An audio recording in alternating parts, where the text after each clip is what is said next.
ഉണ്ടാക്കുന്നതിന് നോക്കാം. ഇത് മുസ്ലിംസിന്റെ നല്ല ടേസ്റ്റ് ഉള്ള ഒരു ഡിഷാണ്. ഇത് ശരിക്കും നമ്മൾ കട്ട്ലേറ്റ് ഉണ്ടാക്കുന്ന പോലെ ഉണ്ടാക്കുന്നത്.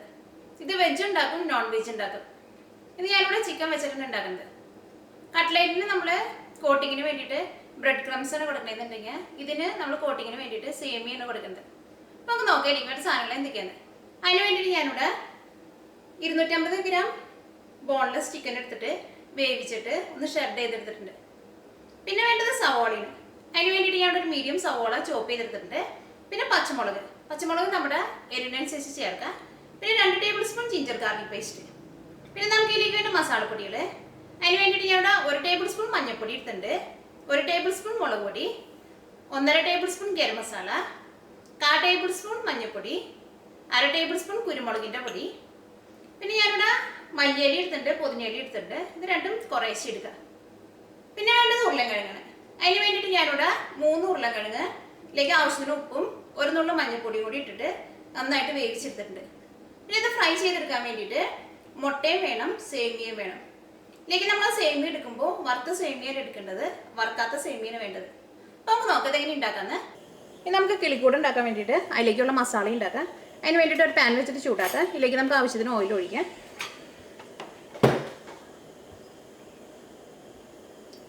ഈ ചൂടായ എണ്ണയിലേക്ക് സവോള ചേർക്കുക, ജിഞ്ചർ ഗാർലിക് പേസ്റ്റ് ചേർക്കുക, പച്ചമുളക് ചേർക്കുക. ഇതെല്ലാം കൂടിയിട്ടൊന്ന് വഴറ്റിയെടുക്കുക. ഈ സവോളയൊന്ന് നന്നായിട്ട് മൊരിയേണ്ട ആവശ്യമില്ല, ചെറുതായിട്ടൊന്ന് വഴന്നാൽ മതി. ഇപ്പോൾ സവോളയൊക്കെ ഒന്ന് വഴന്നിട്ടുണ്ട്. ആ ജിഞ്ചർ ഗാർലിക് പേസ്റ്റിൻ്റെ പച്ചക്കുത്തും പോയിട്ടുണ്ട്. ഇതിലേക്ക് നമുക്ക് മസാലപ്പൊടികൾ ചേർക്കാം. നമുക്കൊരു മീഡിയം ഫ്ലെയിമിൽ വയ്ക്കാം. ഇതിലേക്ക് ഏറ്റവും ആദ്യം മഞ്ഞൾപ്പൊടി ചേർക്കാം.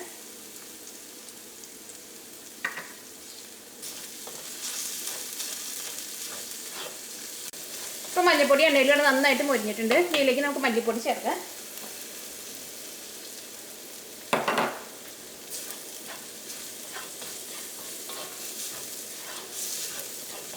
അപ്പോൾ മല്ലിപ്പൊടി എണ്ണയിലൂടെ നന്നായിട്ട് മൊരിഞ്ഞിട്ടുണ്ട്. ഇതിലേക്ക് നമുക്ക് മുളകിൻ്റെ പൊടി ചേർക്കാം.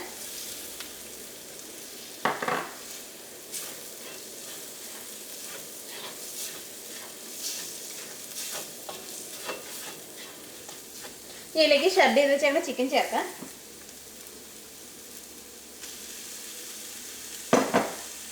മല്ലിയിലയും പുതിനയിലയും ചേർക്കാം.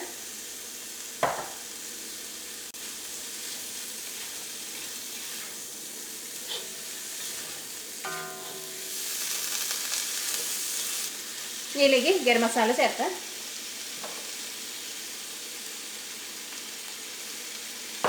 കുരുമുളകിൻ്റെ പൊടി ചേർക്കാം.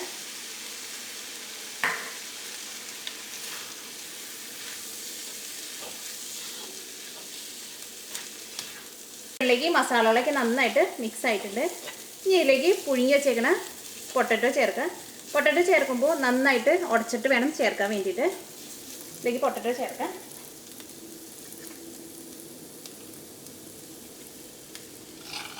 ചിക്കൻ വേവിച്ചെടുത്തപ്പോഴും പൊട്ടറ്റോ പുഴുങ്ങിയെടുത്തപ്പോഴും ഉപ്പ് ഇട്ടിട്ടുണ്ടായിരുന്നു. ഇനി ഇതെല്ലാം കൂടിയിട്ട് നന്നായിട്ട് മിക്സ് ചെയ്തിട്ട് പിന്നെ ഉപ്പ് വേണമെന്നുണ്ടെങ്കിൽ രണ്ടാമതും ചേർത്താൽ മതി. ഇനി ഒരു ലോ ഫ്ലെയിമിൽ വയ്ക്കുക. ഇതെല്ലാം കൂടിയിട്ട് നന്നായിട്ട് ഒന്നുകൂടി ഒന്ന് മിക്സ് ചെയ്യുക.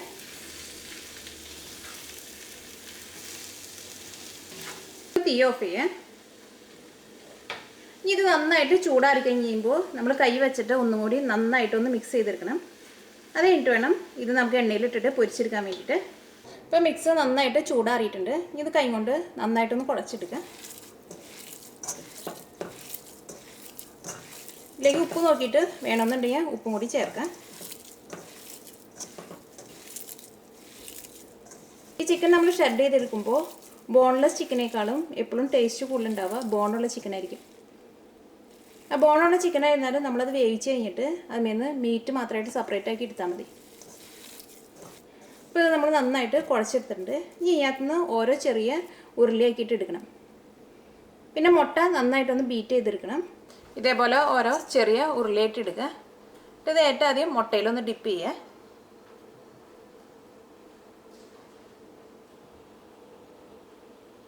അത് കഴിഞ്ഞിട്ട് ഇതെടുത്ത് സേമിയയിലേക്ക് ഇടുക.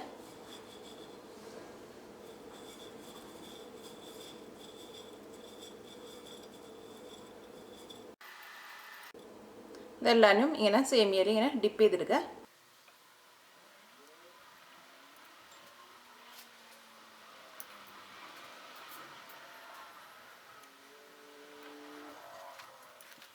ഇപ്പോൾ വറുത്തെടുക്കാനുള്ള കിളിക്കൂട് റെഡി ആയിട്ടുണ്ട്. ഇതെടുത്ത് നമുക്ക് വറുത്തെടുക്കാം. ഇപ്പോൾ കിളിക്കൂട് വറുത്തെടുക്കാനുള്ള എണ്ണ നന്നായിട്ട് ചൂടായിട്ടുണ്ട്. ഇതിലേക്ക് നമുക്ക് ഓരോ കിളിക്കൂടായിട്ടിടാം.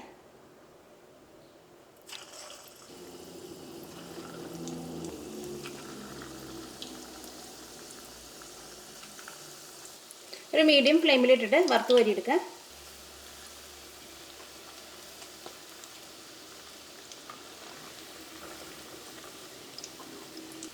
ഇപ്പോൾ സേമിയയ്ക്ക് മൊരിഞ്ഞ് നല്ലൊരു ഗോൾഡൻ കളറായിട്ടുണ്ട്. ഇതെടുത്ത് നമുക്ക് എണ്ണയിൽ നിന്ന് മാറ്റാം.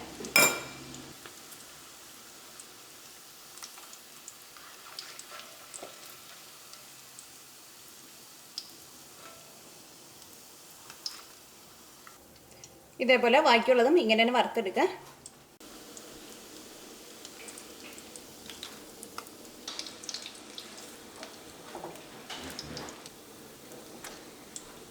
നമ്മുടെ കിളിക്കൂട് ഫ്രൈ ചെയ്തെടുത്തത് റെഡി ആയിട്ടുണ്ട്. ഇത് കഴിക്കാൻ വേണ്ടിയിട്ട് നല്ല ടേസ്റ്റാണ്. ഇത് കാണാനും നല്ല ഭംഗിയാണിത്.